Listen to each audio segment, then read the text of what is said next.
بہرحال جنت البقیع میں اللہ کے پیغمبر علیہ السلام جنازے کے ساتھ پہنچے. جب پہنچے تو پتہ چلا کہ ابھی قبر خود ہی نہیں ہے، تھوڑی دیر ہے، قبر کھود رہے ہیں اور خود جانے میں تھوڑی دیر باقی. اللہ کے پیغمبر علیہ السلام ایک جگہ پر آ کر بیٹھ گئے. صحابہ کرام رضوان اللہ تعالی علیہ مجمعین بھی اللہ کے پیغمبر علیہ السلام کے ارد گرد جمع ہو گئے اور بیٹھ گئے، اور اللہ کے پیغمبر علیہ السلام بالکل خاموش.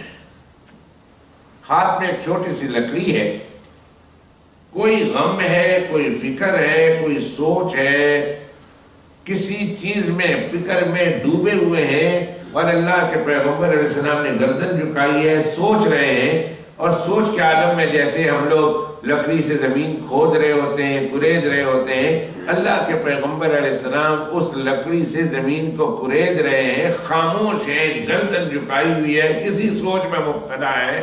صحابہ کرام فرماتے ہیں کہ ہم بھی اللہ کے پیغمبر علیہ السلام کے ارد آ کر بیٹھ گئے ہیں، اور اتنی خاموشی ہے، اس طرح ہل جل تو بالکل بھی نہیں ہے. اس طرح ہم بیٹھے ہوئے گویا ہمارے سروں پر پرندے ہیں، اگر ہم ہلے تو پرندہ اڑ جائے گا. اس طرح خاموشی کے ساتھ بیٹھے ہوئے،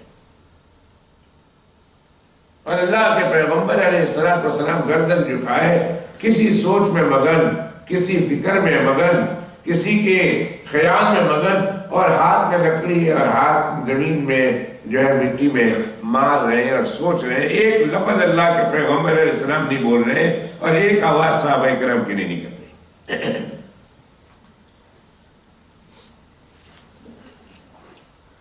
یکایک اچانک اللہ کے پیغمبر علیہ السلام نے اپنا سر مبارک اٹھایا. صحابہ کرام فرماتے ہیں کہ ہم سراپا گوشت بن گئے. ہم اصل گوشت ہی سے کہتے ہیں، سراپا کان بن جانا، کہ اللہ کے پیغمبر علیہ السلام کچھ فرمائیں گے تو ہم سنیں گے، ہم انہیں یاد کریں گے. اللہ کے پیغمبر علیہ السلام گویا ہوئے، یوں ارشاد فرمایا، اعوذ باللہ من عذاب القبر، اعوذ باللہ من عذاب القبر، اعوذ باللہ من عذاب القبر. 3 مرتبہ اللہ کے پیغمبر علیہ السلام نے فرمایا لوگوں اللہ سے عذاب قبر سے پناہ مانگو. لوگوں اللہ سے عذاب قبر سے پناہ مانگو. لوگوں اللہ سے عذاب قبر سے پناہ مانگو. 3 مرتبہ اللہ کے پیغمبر علیہ السلام نے ارشاد فرمایا. اور پھر اس کے بعد اللہ کے پیغمبر علیہ السلام نے میت کے مرنے کے بعد سے لے کر اس کے سوال جواب تک جو منظر میت کو پیش آتا ہے، جن حالات سے میت گزرتا ہے، اللہ کے پیغمبر علیہ السلام نے وہ ساری تفصیل اس قبرستان میں بیٹھ کر حاضر ہوئے صحابہ کرام رضوان اللہ تعالی مجمعین کے سامنے بیان کی. میں نے صرف اس لمبی حدیث پاک کا ابتدائی ٹکڑا اب تو اعوذ باللہ من عذاب القبر تک آپ کے سامنے بیان کیا.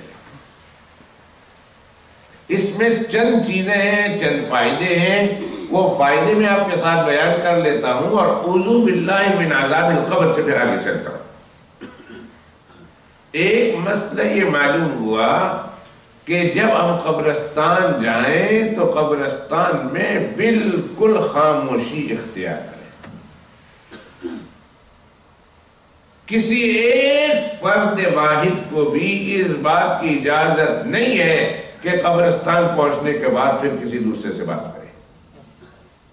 ہاں، وہ آدمی جس کو میت کو قبر کے اندر اتارنے میں جہاں بات کی ضرورت پڑے وہ، ورنہ کسی عام انسان کو اس بات کی اجازت نہیں کہ قبرستان پہنچ کر قبرستان میں میت کے علاوہ یا قبر کے دفن کرنے کے علاوہ کوئی اور گفتگو کرے. بلکہ قبرستان میں یا تو پہنچ کر ایصال ثواب کے لیے قرآن مجید کی تلاوت کرے، سورہ قل هو اللہ پڑھے، یاسین شریف پڑھے، سورہ مزمل پڑھے، جو مرضی سے آتا ہے پڑھے، کلمہ شریف پڑھے، درود شریف پڑھے، کسی صورت میں بھی عام مسلمانوں کو اور عام انسانوں کو ایک دوسرے سے دنیاوی بات کرنے کی اجازت نہیں. کیا ہم اس طرح کرتے ہیں؟ ایک تو شریعت مطالعہ کا مسئلہ سمجھیے، اور دوسرا اپنے عمل کو دیکھیے، اپنے عمل کا شریعت مطالعہ کے مسئلے کے ساتھ موازنہ کیجئے کہ کیا ہم بعین ہی اسی طرح کرتے ہیں جس طرح شریعت مطالعہ نے ہمیں کرنے کا حکم دیا. کیا ہم قبرستان میں جا کر خاموشی کے ساتھ قرآن مجید کی تلاوت کرتے؟ جتنے بھی گئے ہوتے ہیں آدھا گھنٹہ، پونا گھنٹہ، 20 منٹ، 25 منٹ، جتنی دیر میت کو دفن کرنے میں اور دعا کرنے میں لگتی ہے، قبر میں اتارنا ہے، قبر کو بند کرنا ہے، مٹی ڈالنا ہے، مٹی کو برابر کرنا ہے، کون اونٹ کی کون نما جو ہے اس کی طرح، سنام کی طرح اس کو بنانا ہے، تو بنانے تک 20 منٹ 25 منٹ آدھا گھنٹہ رہ ہی جاتا ہے. اس آدھے گھنٹے میں ہم کتنا قرآن شریف پڑھتے ہیں اور کتنی مرتبہ یاسین شریف پڑھتے ہیں، کتنی مرتبہ کلمہ شریف پڑھتے ہیں، کتنی مرتبہ قل ہو اللہ شریف پڑھتے ہیں، اور کتنے ہم عبادت کرتے ہیں قبرستان میں جا کر. یہ ہمیں اور آپ کو غور کرنا چاہیے. اور کتنی بات کرتے ہیں. شریعت مطہرہ کے عمل سے ہم کوسوں میل دور ہیں، کوسوں میل. ایک ہی گاڑی میں بیٹھ کر جانے والے اور ایک ہی مسجد میں جنازہ پڑھ کر جانے والے اور ایک ہی گھر میں رہنے والے اور ایک ہی گلی میں رہنے والے قبرستان کو بازار بنا دیتے ہیں. بازار باتوں کا بازار بنا.